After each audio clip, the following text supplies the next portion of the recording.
and welcome to the Seahawkers podcast. From the podium, Pete Carroll end of season edition. And yes, it was 2 days after the wild card loss to the San Francisco 49ers that our head coach, Pete Carroll, he was available to media to speak more in depth about his reflections on the season, as well as the team's plans for the future. And a lot of it, too, was injury updates on some of the players who had been working through injuries this season, some players who had had injuries late in the season. So we're going to get into those, but we will start out with Jamal Adams, who is still recovering from his injury and how he figures into the Seahawks' future plans. Jamal was with us here this weekend, and he's finally starting to move. You know, he's up on his feet and he's going. He's on the treadmills and those things getting started. So it's still a long recovery for him, and we'll go into the summer with him still getting back.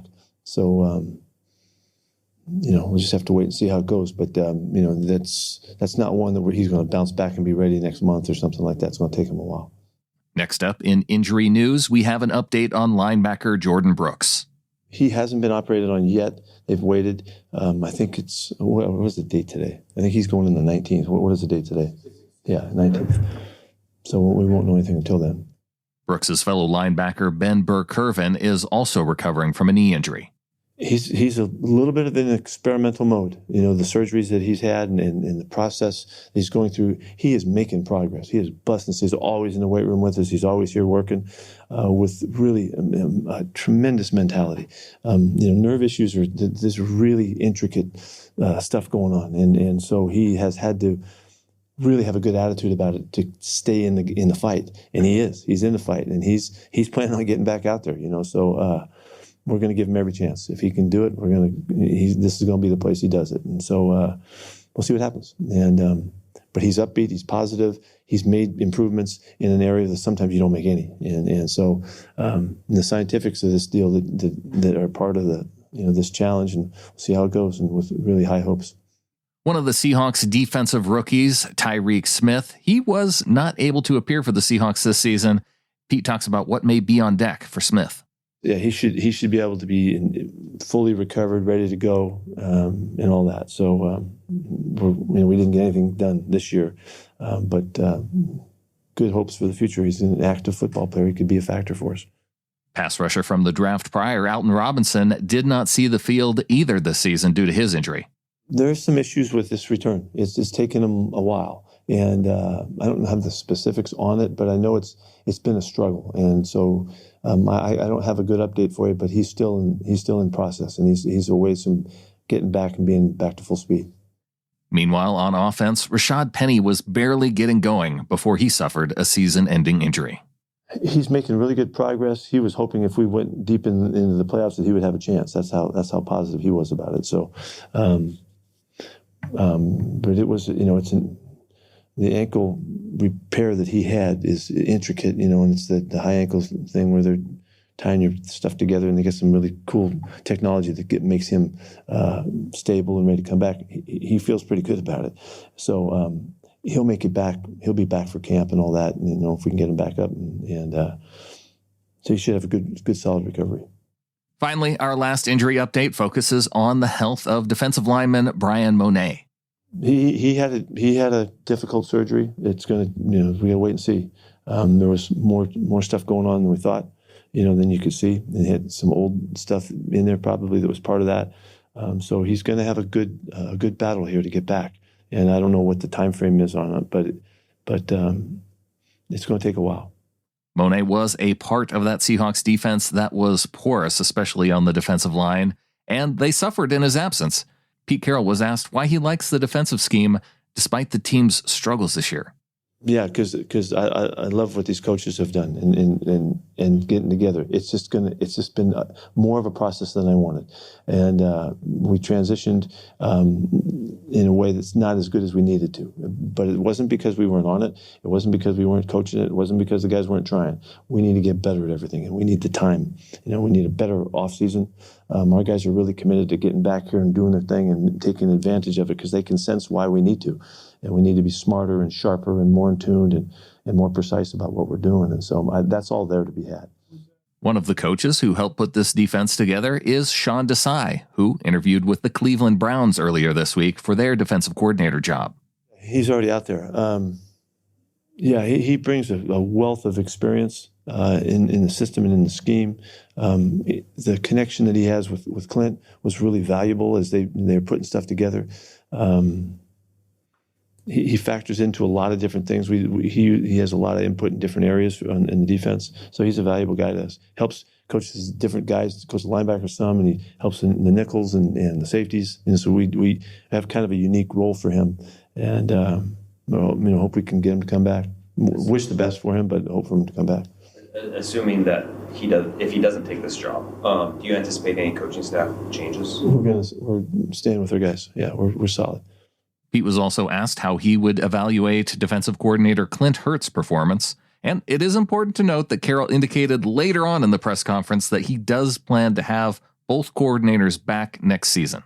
I thought he managed it really well. I thought he kept us connected, kept the guys fighting for one another in great fashion.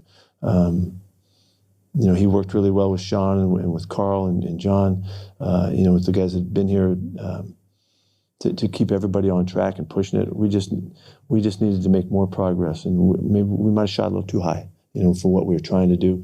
And that's why I take responsibility for that, because I'd let us go the way we went, and we need to zero in, be better fundamentally up front to move forward. And so that's I'm not telling you any more of that. Moving forward, though, Pete Carroll emphasized that the Seahawks will need to improve the defensive line.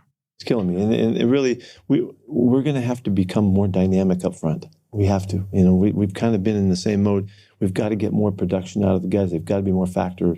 And so, we need to make that position really competitive if we can, and we'll see what we can do.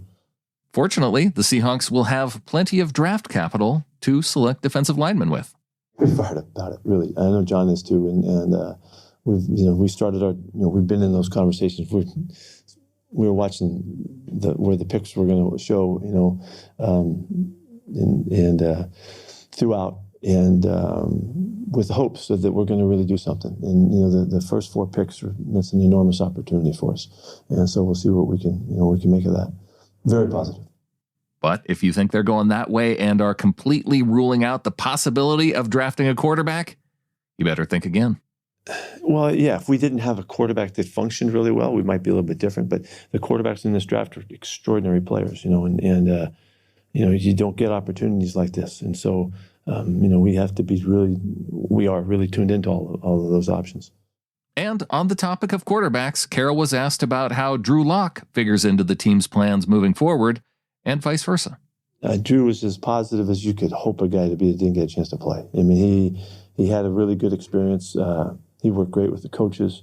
We really appreciated, his talent and his work ethic, and even more so his mentality and support of Gino. He and Gino were buddies through the whole thing, and they helped each other. Sean Mannion was part of that as well. But he doesn't know what's coming up. You got to wait and see, But we'd love to have him back and keep growing with him. Linebacker Jordyn Brooks was drafted in the first round of the 2020 draft, which means we are coming up on a decision for the team regarding his 5th-year option. But maybe the bigger question is how he's going to respond and recover from this late-season injury. We're going to count him to be ready to go, but I'm saying that with, in all optimism, because I haven't gone in and taken a look at what it looks like right yet. So, but he should, it's a long recovery. It's late in the year. It's a hard race against time for him to make it. But he's such a well-conditioned guy, and he's such a good worker, and his mentality is so strong and all that. I think he'll get as much out of it as you can. He's a really big factor, and he needed the time as we changed principles and stuff that he did. He needed the time to really grow with it. He was making a bunch of tackles, but he'll be better. He'll be much improved also. He'll grow somewhat like the first year guys in schematically, and so hopefully we'll get him back, and we're fitting it together. We've got some issues, and we've got business issues this time of year, as you guys know, and we've got to get things settled, get guys back on the roster, and who comes back to us and who doesn't. We have to figure that out. Who do we attract from outside in? All that stuff. But Jordan's he's a centerpiece, and he's such a good player that we'll continue to lean on him that way. So fingers crossed, and we'll hope for the best, and that he'll make it back and be ready to go for the season. Also, we had some news on Wednesday regarding this player. Let's wrap up with Pete Carroll's comments on kicker Jason Myers' future with the team. Yeah, he had another great season. It's unfortunate he dunked one, but it might distract you from it. But he came right back and kicked it. And look at that kick at the end of the half. What a great play that was for a kicker, He had a terrific year. So we're really hoping we can, he wants to be here. We want him to be here. So we got to figure it out somehow. And it turns out they did figure it out, because on Wednesday, Jason Myers signed a 4-year, $21.1 million contract extension with the Seahawks. We'll have to see how that contract breaks out over the upcoming years. Will they reduce his salary in odd years and then raise his salary in even years to match his performance? That's what I'm going to be looking for. I doubt it happened, but it's something we have to check.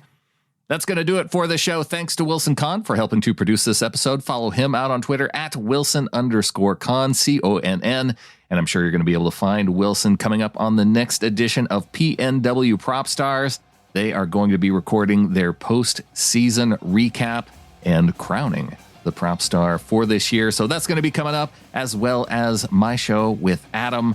I don't know when we're going to do those, if we'll flip-flop them, but I know those are all coming up in your feed. So be sure you're subscribed to the show, and that way you get all the shows right in your feed when they come out. And so until next time, go Hawks.